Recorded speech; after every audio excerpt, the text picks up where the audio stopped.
È il giorno dell'incredulità qui a Chiampo. All'indomani della confessione di Diego Gugole, il 25enne accusato di omicidio pluriaggravato per aver freddato con un'arma da fuoco illegalmente detenuta i suoi genitori martedì mattina mentre erano in casa. Sergio, 62 anni, ex titolare di una conceria in pensione, e Lorena, 59enne, casalinga.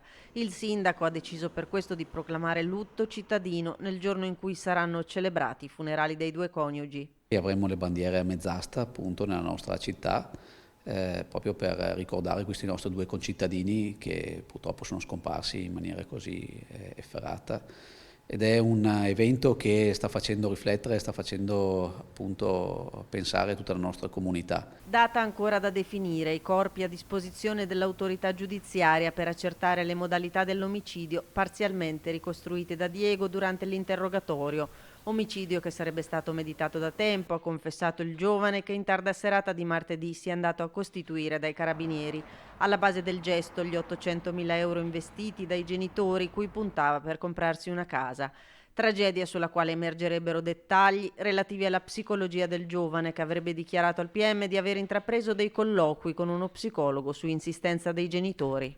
Qualcosa che mai avremmo pensato si potesse verificare qui, un Fiumicino Sereno, una comunità tranquilla tutto sommato, quindi questo fatto sta facendo pensare molto tutti i miei cittadini, sta facendo riflettere molto tutti i miei cittadini e c'è uno shock ormai generale per quello che è accaduto, nessuno ci vuole credere, non siamo ancora capaci di pensare che sia potuto accadere. Famiglia ben voluta e partecipe alla vita collettiva, il cui punto di riferimento era il santuario della Pieve. Il comitato organizzatore della Sagra dell'Assunta, a cui Lorena e Diego partecipavano, ha intenzione di dedicare alla famiglia straziata un momento di preghiera. Era una famiglia che se gli chiedevi qualcosa loro erano sempre disponibili. Il papà, ma soprattutto la mamma e il figlio, tutti e due erano disponibili per la Sagra. La mamma era nel direttivo.